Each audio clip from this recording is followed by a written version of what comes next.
Thank you, Lord, for another day that we're here to say good morning to each other. Thank you for this morning cup of coffee. Thank you for having a roof on my head and to be able to broadcast, see things, hear things, speak, just to be alive. Let's start off our day with always trying to remind ourselves of what we already have and that we take for granted, and everything else is icing on the cake. Today's talk was kind of interesting. Because I saw it on a podcast, and it just made me think of a lot of things in terms of where you are and how we deal with things. And good morning, Monica, Natalie, Stein, everyone. And bear with me because, man, rough night. I think I'm coming down with something. We got kids visiting, so petri dishes all the time.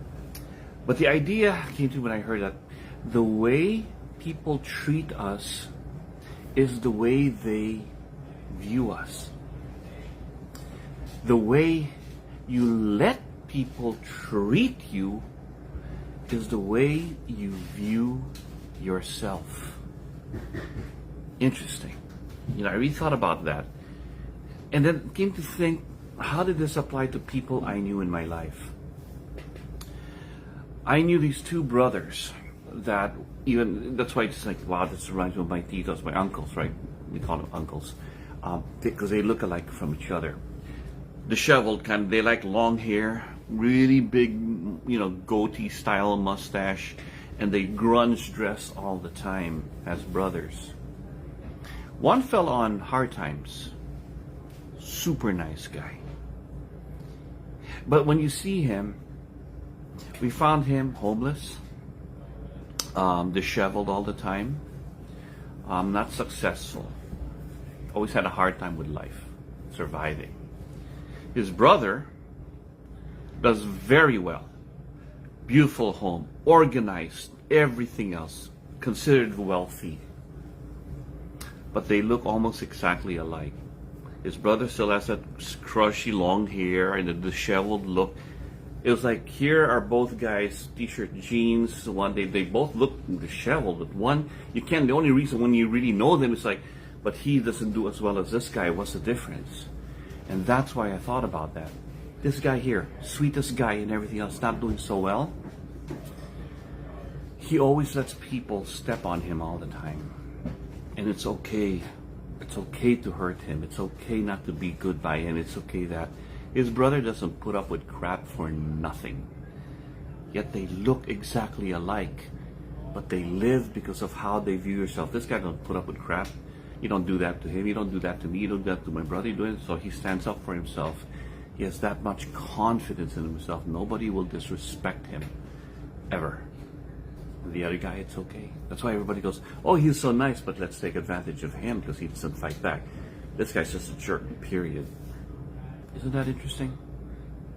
Then I thought about how I viewed people in my younger years.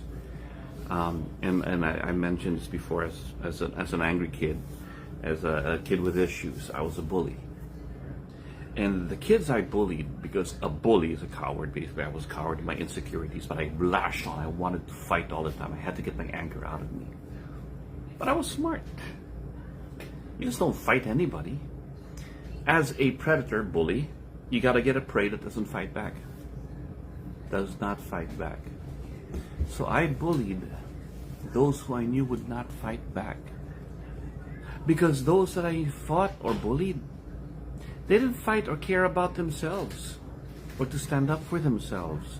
It's like, yeah, it's okay, I can be bullied by this jerk. The ones I avoided were the ones who says, you're not going to bully me. I've had younger, smaller kids. Like, you're not bullying me. Who the hell do you think you are? Kind of mentality. Are you going to bully me? I respected them. As a matter of fact, they became my friends.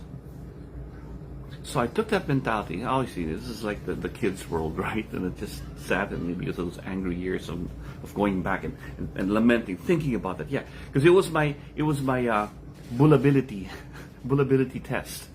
And I had to draw from that experience. I'm not proud of that. Gosh, it's why I had a lot of issues. But at least I'm glad I'm able to understand why. Why did I fall into that? It was the insecurities, it was the anger, and but the lesson there was that in terms of those that I wouldn't, those that I respected, I mean, the respected ones stood up for themselves because how they viewed, this is who I am. I will not be disrespected. I will do that. So how you let people treat you is how you view yourself. Are you worth it? Now, on the other coin, I remember how this helped me in a lot of things that I've done, especially now that I'm much older. Once you start developing your sense of who you are, you see, one of the lessons here was that when I was looking at people who are very selfless, they give. But then people take advantage of them to the point to where they're broken. And then when they come to someone and you tell them, okay, you're broken, but this is why. You're so kind-hearted. People step in. What's your value?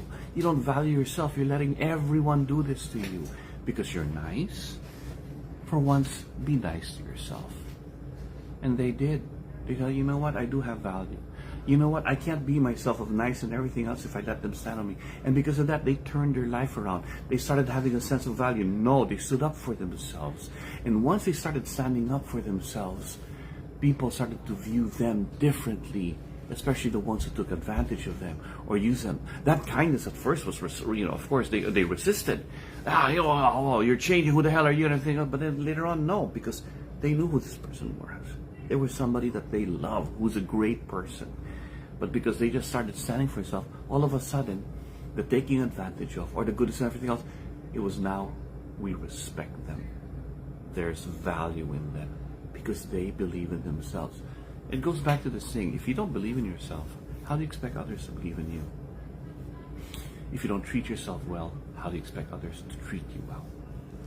How do you view yourself? And do you do things to make sure that if that's how you view yourself, make yourself better? Aren't you worth being taken care of? Well, take care of yourself and then have the others view the same way. It was a very interesting story that I see the contrast because how they treat you. If they treat you nice, you must be doing something great. Let's follow those who are like that. And if you're not being treated well, why are you allowing it? And a lot of it was because they didn't know their own worth and they didn't stand up for themselves. You know who you are. Give yourself worth. Take care, folks. And enjoy this beautiful Friday. Man, I gotta wake up. I think hopefully I'm not coming down with something. Time for airborne and vitamin C.